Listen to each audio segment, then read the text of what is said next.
Well, good morning, everybody. Hey, it's me. It's Chris Spade over at Keller Williams Realty. And, we've been talking the last several weeks about the changing real estate market, and the market is starting to switch and change around a little bit. Today, we want to talk about the upcoming tide and turn in the market with foreclosures. We're going to talk to two of my friends, Alex and Shawn, in the title insurance business with Fidelity Title. So don't go anywhere. Stay with us.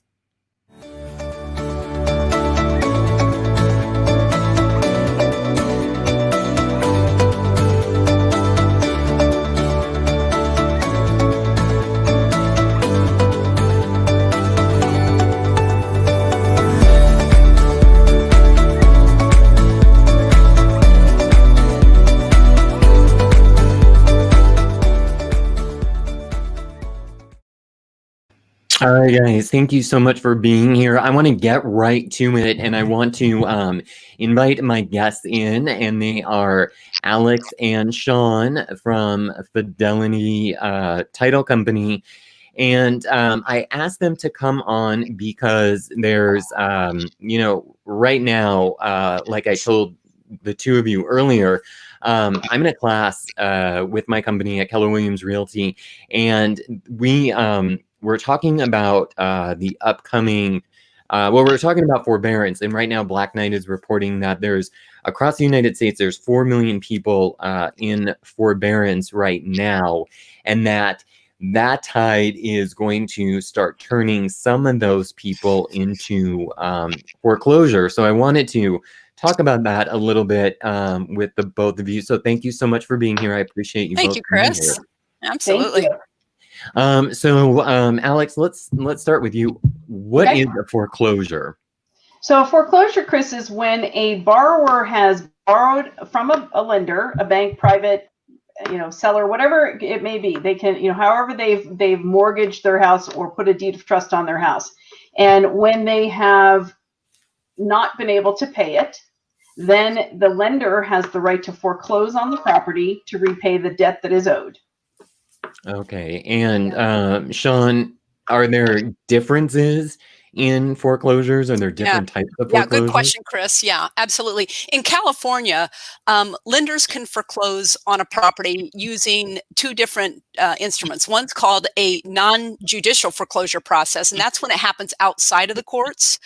And then there's a judicial foreclosure, and that happens through the courts. Now, what we traditionally see here in California is the non-judicial foreclosure process. It's the most commonly used.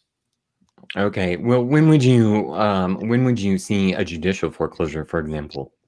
Well, it depends. Oh, go ahead, Alex. That's right. Go ahead, Shawn. I was going to say it depends because on whether it was a recorded deed of trust or a mortgage. And the difference is that deed of trust is a document in which the borrower, let's say it's me, has deeded to the trustee that right to foreclose on that non-judicial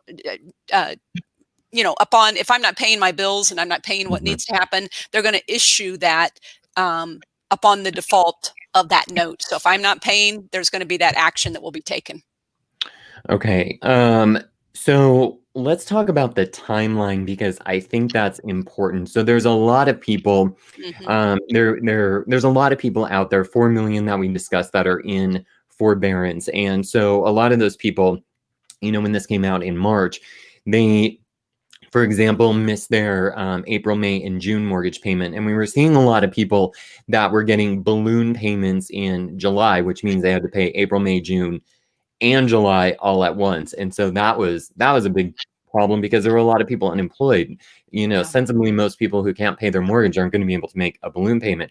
Now, there are some that are kind of stretching it out, and restructuring payment plans for those people. But Alex, what does the foreclosure timeline look like here in California? What is that process? Where does it start? Yeah, great question too, because I think that, first of all, when somebody has a payment and let's say it's due on the 1st, it's technically delinquent on the 2nd of the month, right? Now, they don't start a process probably for about 30 days when they notice that this borrower hasn't, made that payment. But the very, very, very first thing that the lender has to do is contact the borrower to try to negotiate something so that they can avoid the foreclosure. So they do what's called a foreclosure avoidance assessment with that borrower. And they try to do that a couple of times during that 30-day period. If they've gotten nowhere with the borrower, then that's when they have the ability to file the very first document, which is called a notice of default. And that notice of default has to be posted. It also has to be sent to the borrower, and then it is a recorded document that really starts the timeline of the foreclosure. Okay. And so once they've posted that notice of default, that happens after 90 days of missed payments. But prior to that, your phone is blowing up that whole time with the bank trying to call you and late letters and that kind of stuff. So you're very well aware of it. And in 2008, I remember this very vividly.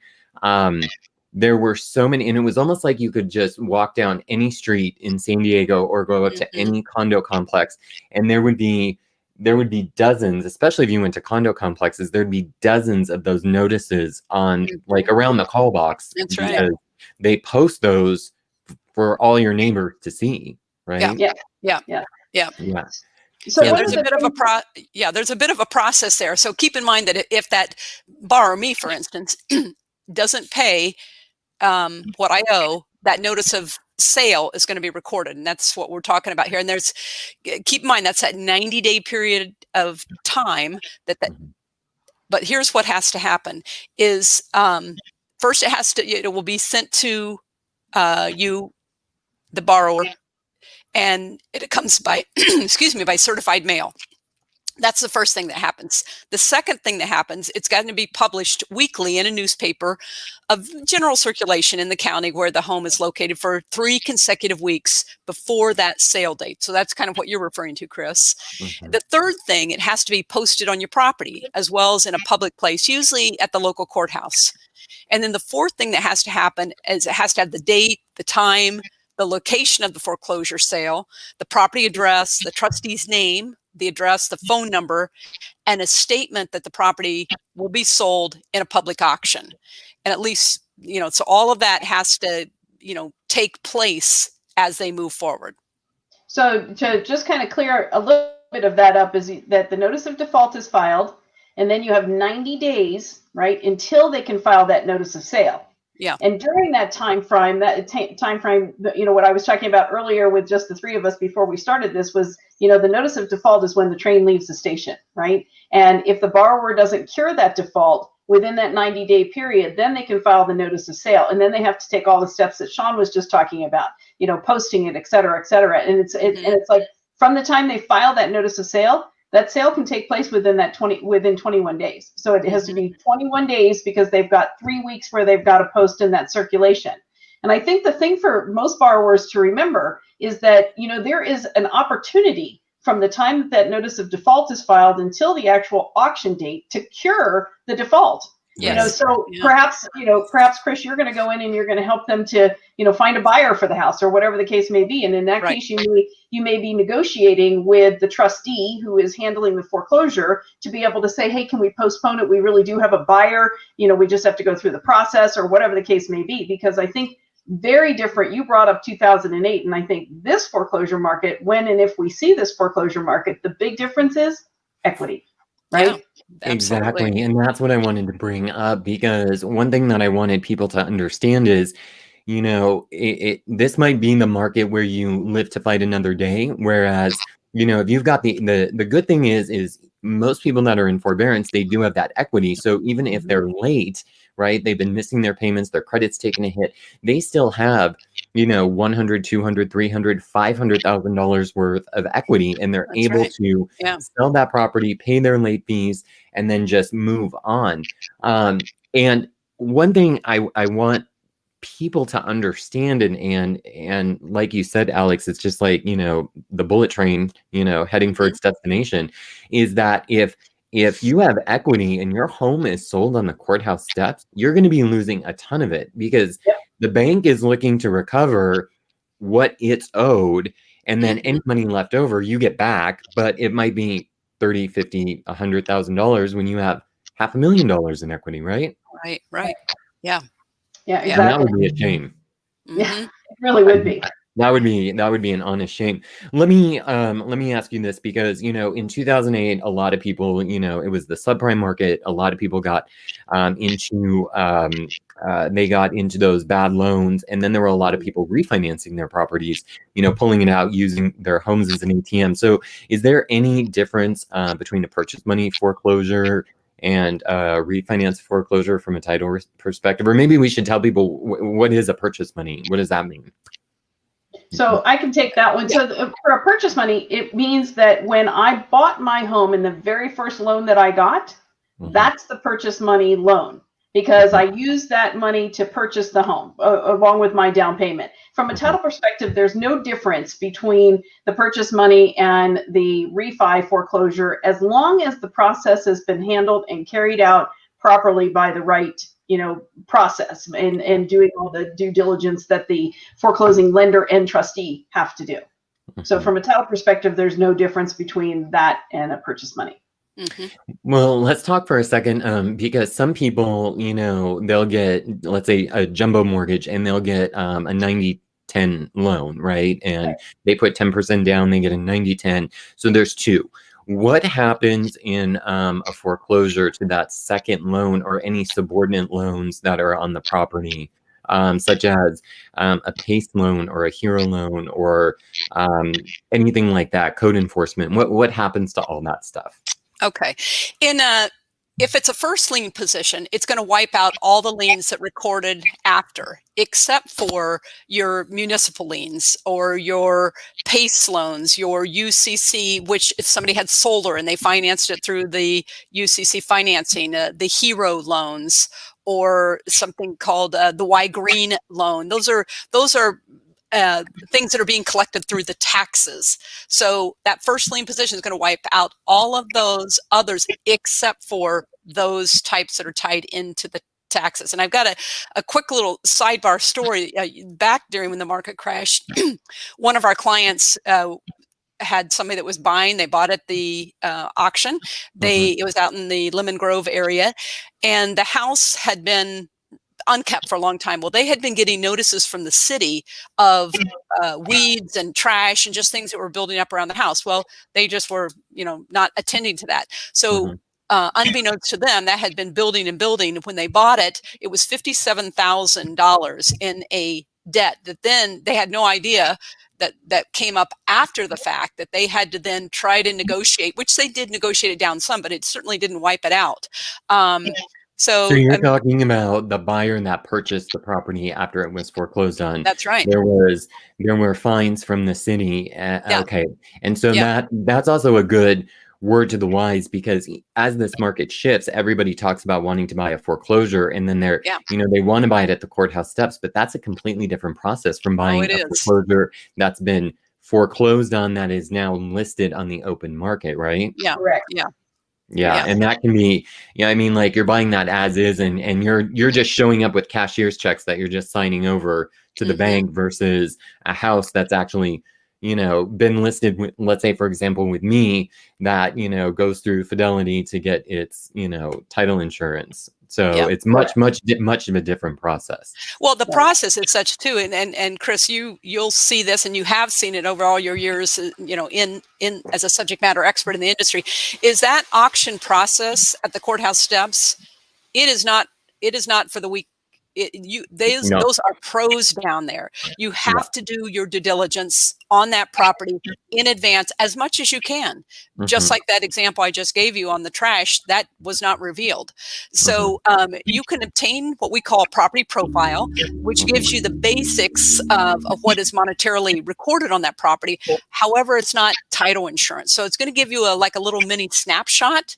Right. And you try to get that as close before going to the auction to see if there's anything, because something might have been just, slapped on in the last few days, and, we'll pick up what's ever current. But if it's something that was done last night and it's going to auction in the morning, that may not be picked up at that particular time. So when you're making a bid on the property, clients have to be prepared to pay cash, like you're saying, cashier's, check, and they have got to really have done their due diligence. It's not as simple as I'm just going to get a screaming deal and just walk in there, and because there are professionals that make their living, that's what they do. Yeah, and what's interesting about that is I remember in 2008 when this was going on, you always knew, because I live in North Park, you always knew when a house was going to go to auction, because it was like vultures circling a dead animal, because they would be scoping out the property the night before, and it would be like 20, 30 people, and I'd be, going for a run down by Morley Field, and I'd be like, oh, that house is going to auction tomorrow, because it's constantly people just circling the property. So let's talk for a second. How long after a property is foreclosed on can it get title insurance? So I'll take that one. As long as the foreclosure was done by a reputable, either a title company in their default department or a reputable default service, we can do title insurance pretty quickly. So let me tell you, at the auction, what happens is if I were to buy a property at an auction, whoever the auctioneer is and the trustee, they have 15 days to get me what's called the trustee's deed upon sale. And then I can record that at any point. And once that document is recorded, and if we feel like after doing our due diligence that everything was done properly, then they can buy title insurance if they choose to. Sometimes they do, sometimes they don't, depending on who the auction buyer is. They may just go to flip the property and then get title insurance at that point in time. But again, that's the buyer beware. The story Shawn was talking about, if that municipality loan or debt comes up, it all has to be cleaned up before you can pass what's considered to be free and clear title to the next incoming buyer. Yeah. Let me ask you another question. Say, for example, there's people watching this and they're in default right now. I mean, the lenders, they can, a borrower can make up those missed payments at any time up until the date of sale of the property. And, all those notices, those foreclosure notices are filed with the county. How long does it take for the county, once the mortgage has been brought up to speed, to be those releases, a release to come and show up on the tax records? How long does that typically take? So that's a really great one, because we could go back. I could do a search on a property right now that might have had a notice of default 3 years ago, and while there was never a notice of sale filed, then they may never do that rescission. So what you're referring to is what's called a notice of rescission. Now, if they've gotten to the part where it was a notice of sale, and then nothing ever happens, it's still in the owner's name, it is really the bank and the trustee that it falls upon to do that notice of rescission. So if I was listening to this right now and I was in default and I thought, well, I'm going to bring it current, I'm going to go to my parents and see if I can get some money or whatever, just so I don't lose this house, whatever the case may be, then I would make sure that as the borrower, I'm talking to the lender to say, I've paid you, let's clean this up and do a notice of rescission. Most borrowers wouldn't know to do that, but you would hope that they would do it in a timely manner, but it doesn't always happen, Chris. So that's a great question. Yeah, and well, the reason I ask it, because as I'm going through the process of, reaching out to help people, I noticed that one of the houses I sold, like maybe 14 months ago, it popped up and I was like, well, that's weird, because I talk to my clients all the time and I didn't know that they were in this. And then when I look at the stream, the title on the tax records, it's got the former seller's name in that foreclosure position, not my current client's, but because it travels with the house, not necessarily the borrower or the former borrower, I was like, okay, I get it. But just to clarify, I double checked with them to just check in to see if everything was okay, because we want to make sure that nothing crazy happens down the road to somebody, because that would be bad. Yeah, and the one thing that you can do, Chris, is you can also ask us for that property profile, because property profiles are going to give you the most up-to-date recorded documents. So you can really clearly see the chain of title by the documents that are still in existence that are, filed against that property. Yeah. Awesome. Well, thank you for that. Mhm. So is there anything else that I haven't asked you that you feel is important that everybody might want to know? Is there anything? Well, here's what I would say. From a buyer and a borrower's perspective, or if I'm sitting in a house and they're listening to this, is just to reach out to you, Chris. If I was the borrower thinking, oh my gosh, I got the notice of default, or I can't make my Yeah. payment, or I have my next payment coming up, talk to a professional to find out what your options Absolutely. are. Because clearly there are options, and those are the things that I would recommend. And then the second part of that is that if I was a buyer who was looking to, as Shawn put it, get a screaming deal, the truth is that you really do have to go in with eyes wide open. So make sure you've done your due diligence. And again, working with a professional like you, Chris, would be the place that I would go, because I think you can really guide people in the right direction. Yeah. And I think I would just add, Chris, one other thing is, and again, this goes back to just historical. I think back different stories that are popping into my head. I remember there was, we're all human beings and we have human emotions. And because of that, people sometimes just want to put their head in the sand and just like it's going to resolve itself, or this is going to go away. And there was a gal in a neighborhood, and she got a knock on her door just before midnight from her neighbor that her house was going to auction the next morning. And she was just in a panic and tears and just, can you help me? Well, that's a pretty tight window, is going in the next morning. So they scrambled and scrambled. But I guess to the person that's watching this and listening, we're all human. Things happen. Reach out to Chris, a professional who can help to guide you, because if there is equity in that home, to your earlier point, you don't want to just give that away. This is a different market than a different time it was in the earlier crashes. And getting a subject matter expert, professional realtor like Chris, who can help you through navigate that, is where it's at. There's no need for embarrassment or judgment. It's just get it done and make the best situation happen. Right. And as a mentor of mine said, live to fight another day, because it doesn't, your pride shouldn't come into this, because your pride is going to make your bank account drained if you're not careful. Exactly. And that's not good. And on top of that, when you work with me, you get to work with professionals like you. So you've got everyone's back. And I truly appreciate you both very much. And I appreciate you being here. So thank you for that. And I just wanted to thank everybody for watching. And if you do have any questions, feel free to reach out to me over at 619-818-2992. We'll have a confidential conversation. It doesn't go anywhere. I may have to bring in these ladies to get some assistance on your situation, but we'll take care of it, won't we? Yes, absolutely. Yes, absolutely. All right. Chris, thanks for having us. Yeah, thank you so much, Chris. I appreciate it. Thank you. Thanks everyone for watching. Have a great day. Bye-bye. Bye.